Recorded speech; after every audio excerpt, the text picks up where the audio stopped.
The Chicago Bulls get their first Summer League win. Caleb Wilson has him another big game, 19 points, 8 rebounds, 2 assists, and a block in this game. And, hey, Dailyn Swain and Noa Essengue have stronger games too, but really, Donovan Atwell and Jaylin Sellers completely stood out in this game as well. We're going to talk about it all and more right after this.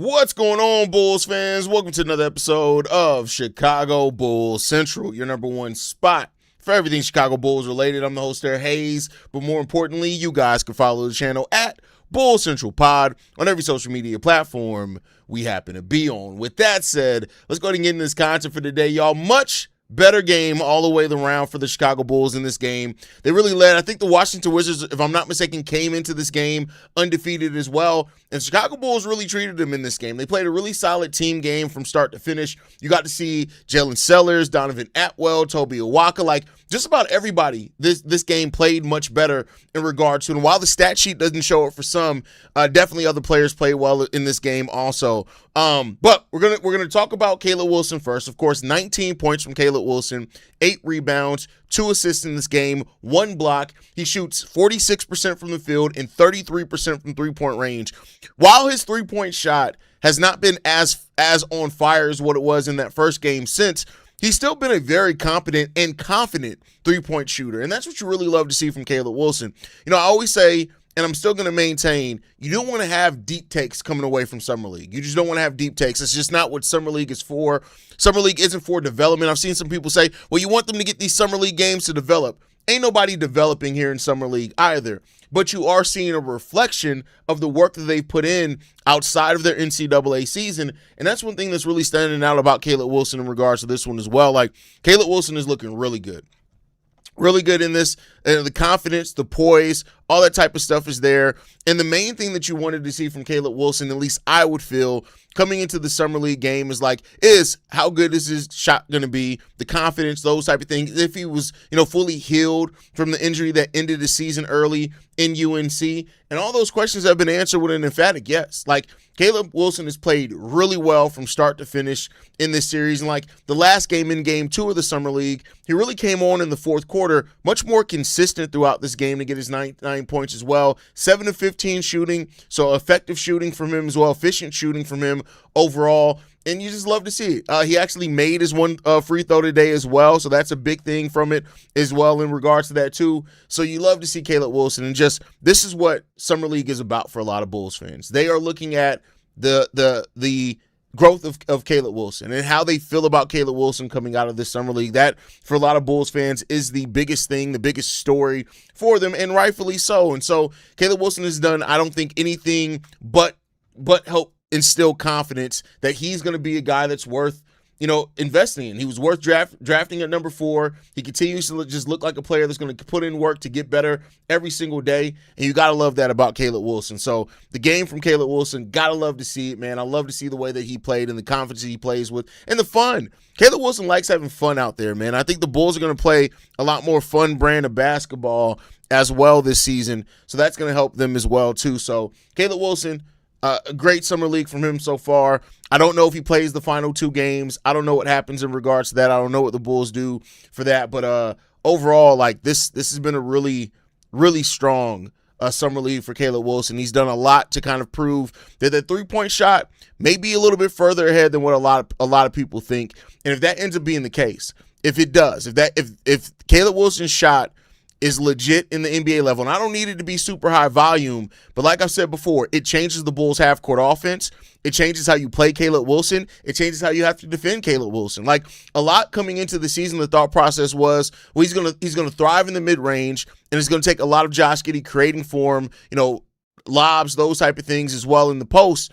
if Caleb Wilson is going to be a consistent three-point shooter, that opens up him being a passer in the short roll, that opens up him more of a pick and pop player, that opens up him you running him off screens and pin downs for shooting as well. So it's going to open up a lot of what that initial kind of playbook and play style is going to be for the Chicago Bulls, and we'll see. But for Summer League, everything that I wanted to see from Caleb Wilson, I've seen from him in Summer League. Let's talk about Jaylin Sellers, man. Sellers, who's got signed to a two-way contract as an undrafted free agent, a player that was supposed to be a three-level scorer. He flashed that in this game. 7 of 12 from the field, 2 of 6 from the three-point line, 5 of 6 from the free throw line. He had 3 assists, 3 steals, 1 block, and 24 points from Jaylin Sellers. This is what you want to see from him. I'm not going to cap it and say like he's going to be some huge NBA player or anything. He's still going to have to go through the G League. He's still not going to probably get a lot of NBA minutes initially. But for Jaylin Sellers being somebody that the Bulls identified that they wanted to bring in, that they want to develop, they are willing to invest in that development going into the G League. He scored really well in all 3 of these games. That first game, he kind of went into business for himself. It feels like he was kind of better in rhythm in the last 2 games. And this was his best game so far, not just because of scoring 24 points. This was his most complete game so far. He felt like he was in rhythm. He was shooting the ball confidently. He was coming off screens confidently. And you got to love that from Jaylin Sellers as well. And Donovan Atwell, whose minutes have been kind of spotty in regards to, he played 25 minutes off the bench today, 6 of 12 from the field, all of those being three-pointers. That's it. He didn't take a single shot that wasn't a three-point shot. So shout out to him in regards to that one. He was 6 of 12 from that, 19 points from him. And that's really what Donovan Atwell is. He's a shooter. He's not going to do a lot. You know, when I talked about his scouting report after we signed him, he's not a defender. He's not a two-way player. He's not a player that's like, he is literally a three-point shooter. And that's it. And I'm seeing some people already leave comments like, well, give him the final two-way. And that may be the plan there. That may be the plan there. But, you know, we'll see if he ever develops into anything other than a shooter. But, man, that dude can shoot that ball, man. That's for damn sure. Toby Awaka in this game. 14 points from Toby Awaka, 3 steals, 2 blocks, 10 rebounds. This was the type of play that when we signed Toby Awaka, who was the #1 undrafted free agent according to ESPN in that ranking system, you know, this was the type of game that you expected from Awaka. A guy that just plays tough around the rim, knows what he does, is going to block shots, going to rebound the ball, going to get you extra possessions, and he did all of that. 6 offensive rebounds today. 6. That's 6 extra possessions that the Chicago Bulls would have not had if that wasn't done. No other player on the Bulls had more than 2 offensive rebounds, and that was Caleb Wilson. Caleb Wilson had 2 offensive rebounds. Other than that, that was it. And offensive rebounds are so important to a game. And this, when you talk about the Bulls getting in rhythm in a game like this, those offensive rebounds really played a big part in that. He had 4 defensive rebounds to get to that 10 as well. The 3 steals, the 2 blocks, 5 stocks in the game as well. And those 14 points, just being around the rim, playing his game, putbacks, those type of things. It's really good in regards to that one. I like that. But then let's talk about Noa Essengue and Dailyn Swain. I know Dailyn Swain shot the ball like shit. It was absolute. The shooting was shit today. Another 0 for 7 day for him. But I tell you what, defensively he was better. He was better passing the ball today.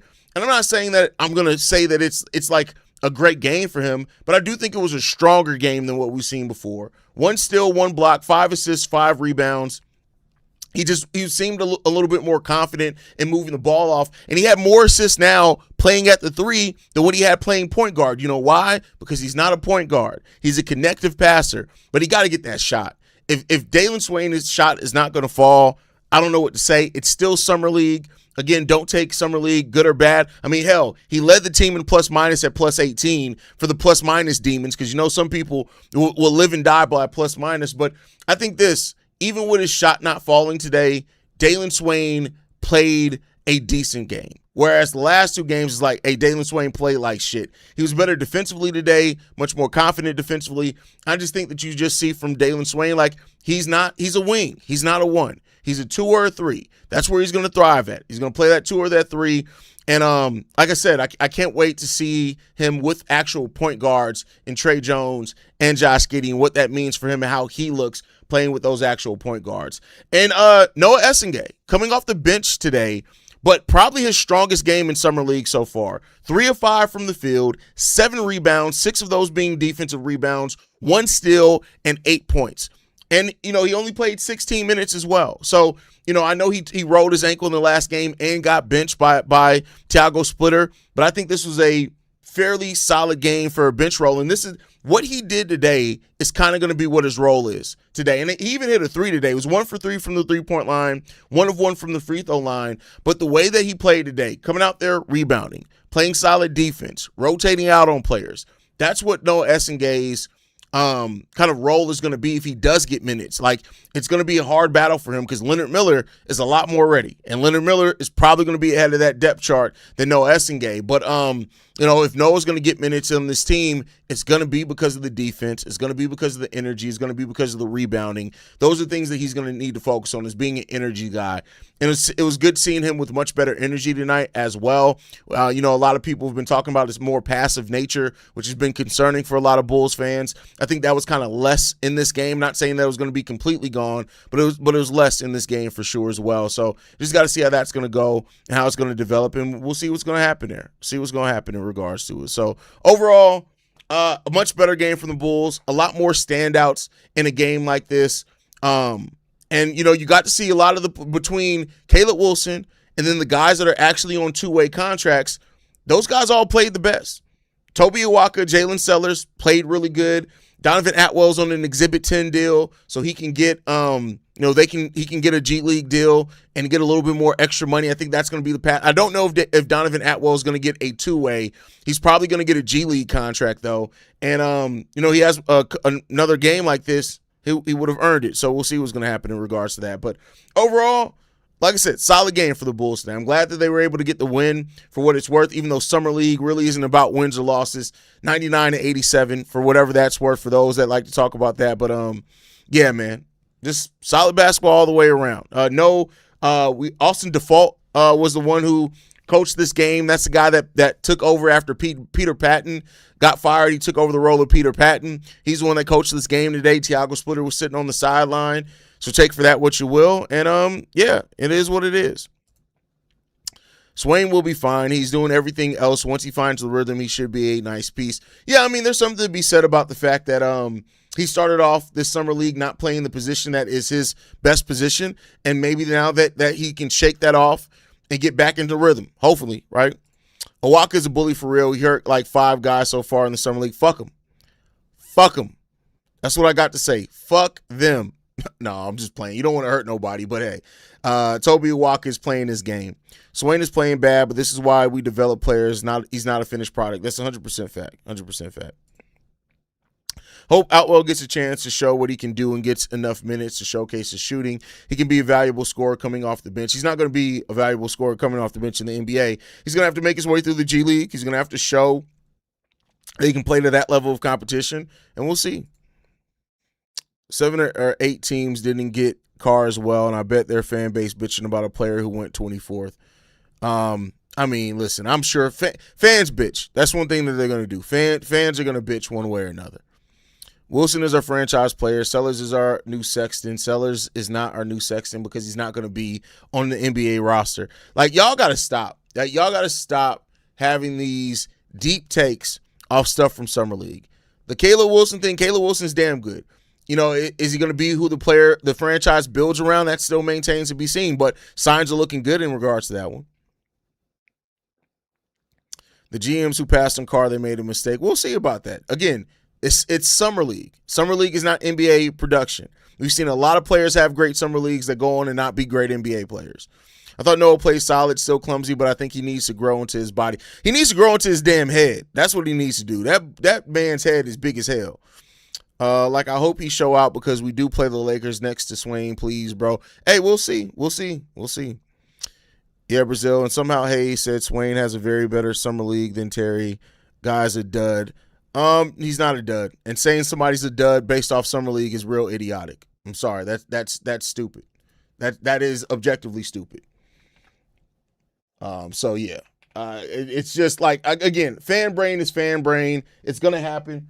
I'm not blaming nobody for it because fans are gonna fan in their brain. But I'm telling you right now, trying to base stuff just now. If we get into the regular season and Dailyn Swain is still playing like this trash in preseason because he's going to get opportunity in preseason, then it's time to be a little bit worried. But right now, basing it off Summer League, no, we're not basing off Summer League.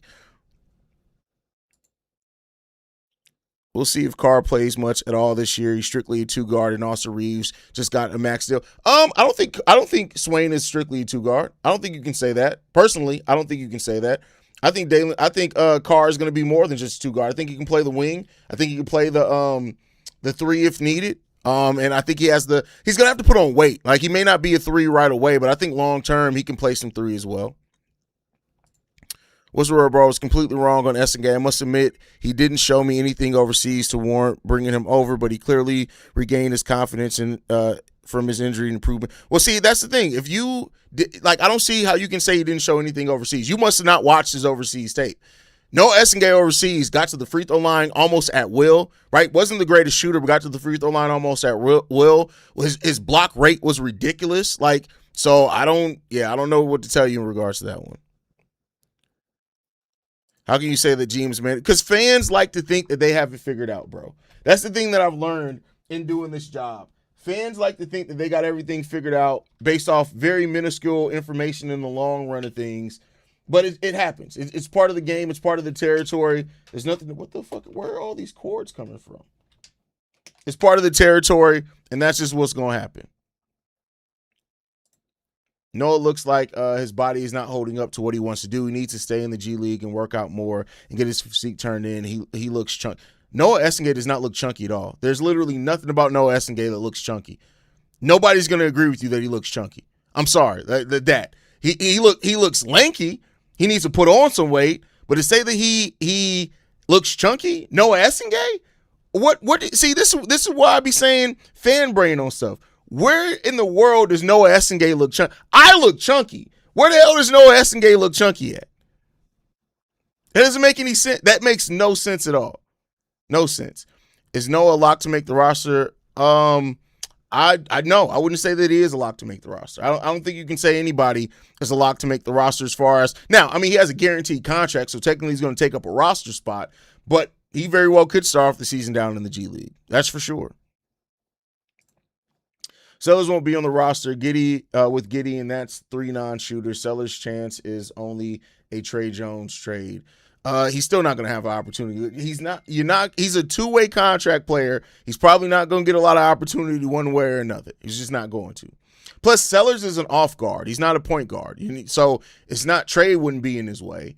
So that's not a thing there. Trey wouldn't be in his way. Essengue needs to eat a diet strictly of Italian beefs and deep dish pizza. No, he doesn't. Just work out. He'll be okay.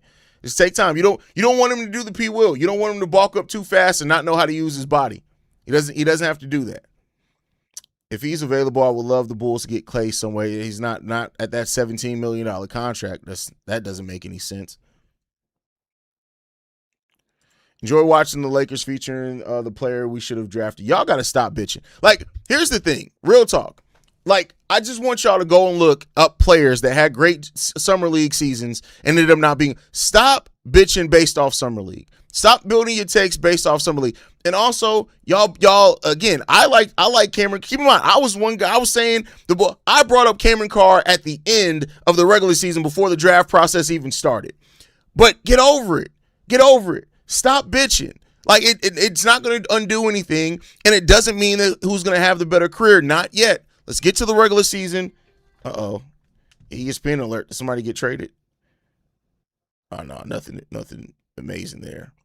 But, yeah, that's it. I'm keeping Noah. First of all, his name is just Noa. Stop adding the extra H. He's not Joe. I'm keeping Noah shares and Caleb might well join Blake and Yao as rookie all-stars. Peace. Let's see what's going to happen. Noah's playing just fine. He just needs to drink a whole lot of muscle milk. He needs some milk. Y'all need to complain about shit like Carr over Swain or Boozer over Caleb like the brother draft already happened. So there's a 42% three-point shooter. We keep him on 2-way, playing on the G and being emergency third shooting guard behind Norm and Swain. I mean, hey, yeah, that's a possibility for sure. I'm just saying that do not expect him to get NBA minutes. He's not going to be an NBA minute player. It's just not going to happen. After 3 Summer League games and the Bulls fans are crying, come on. Exactly, Summer League. Summer League. Like, it's Summer League. Bitching over Summer League is wild. Like, as somebody who's literally watched Summer League every single year, bitching off of Summer League, having deep takes off Summer League is literally the pits of the pits. Like, that's crazy. It's wild. It's wild. But nonetheless, that's the Bulls Summer League Game 3. We'll go a little bit more into detail on it on tomorrow's daily episode. I want to thank you guys for tuning in. Make sure you guys hit that like button, subscribe to the channel as well. Hit that notification bell so you never miss when we go live.